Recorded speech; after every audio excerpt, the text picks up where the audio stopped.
When I was in college, I posted a TikTok and I went super viral. And because of that, I was able to get a $100,000 music video. So today we're going to talk about how I did that and how you can do that as well.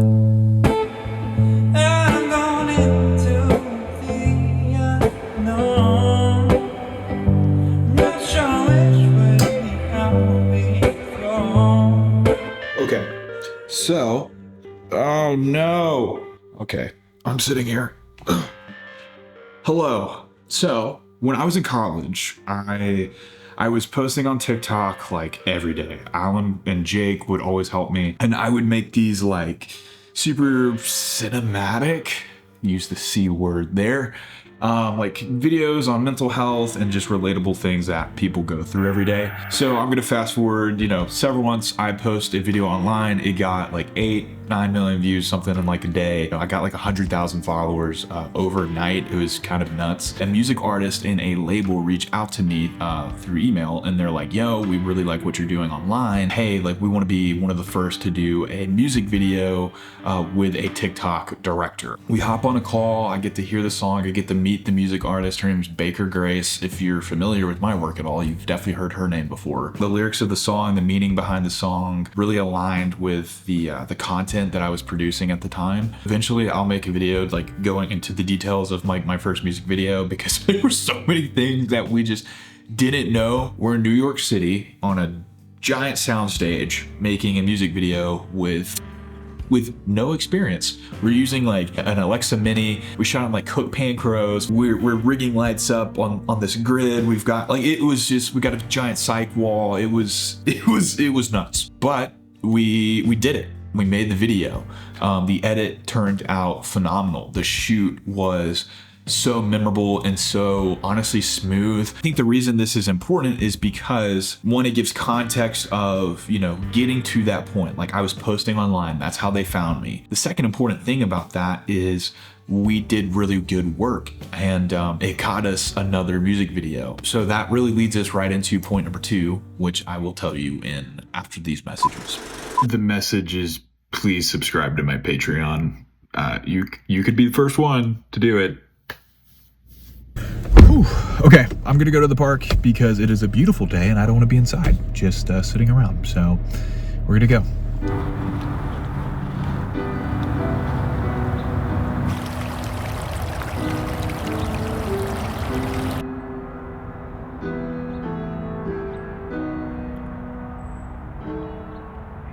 A month before they reached out to me and Athena made a TikTok that went super viral. It was like 15 million views in a week. In the video, me and her were in a relationship. My friend texts me and says like, "Happy 1 year. You think it's an anniversary thing."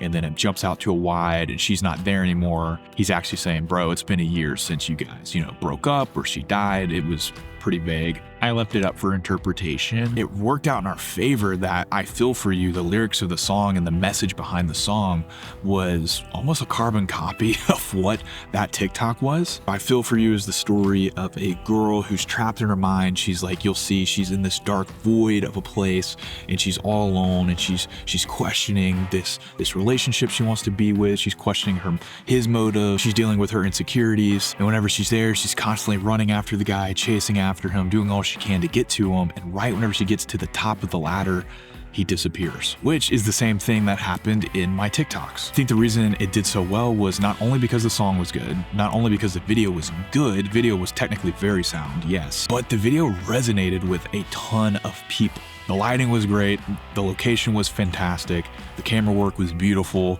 and that resonates with filmmakers. But, the average viewer could give a crap really about what that stuff looks like. They cared about the story and they cared about the emotion they felt watching it and correlating that with their life. She was super happy with it. Her fans were super happy with it. Her team was super happy with it. I was super happy with it. And it allowed us to continue working together. I really do credit the work that I put in on TikTok in that time that me and Alan spent, curating the style for that first video. You can see the thumbprint of that across all of her videos. I think it is super important as a filmmaker to figure out, or as early as you can, how to incorporate your style, the way you tell stories, into other people's projects. Because that's what they want. They want your style. They don't want you to conform to whatever they're saying.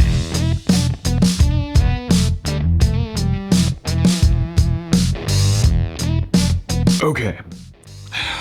Create content for creatives, not just filmmakers. Artists, authors, musicians, creative directors, heads of marketing. Those are the type of people that you want to see your portfolio, not, the director or DP that is commenting on every single one of your posts, little fire emojis. I had a pimple patch on and I just remembered, so sorry you had to see that. So let's define these two things. We've got the content for filmmakers. That's going to be behind the scenes. It's going to be stills of a shoot. That's going to be long drawn out thank you message to your crew.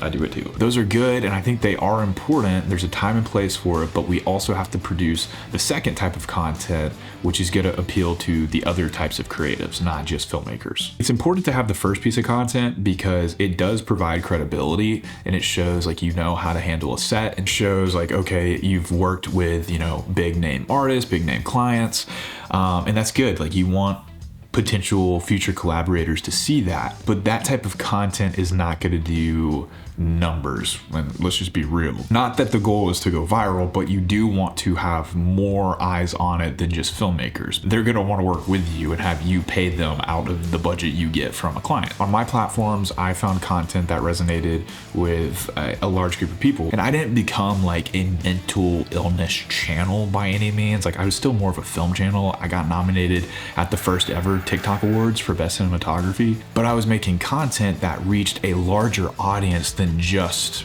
filmmakers. And that's literally how Baker Grace and her team found me. She saw a video that she resonated with, and they were like, hey, let's see if he can make an actual music video and incorporate the things that he's saying here on his platform and put that in music video format. Athena's leaving to go get a haircut. Don't look at that.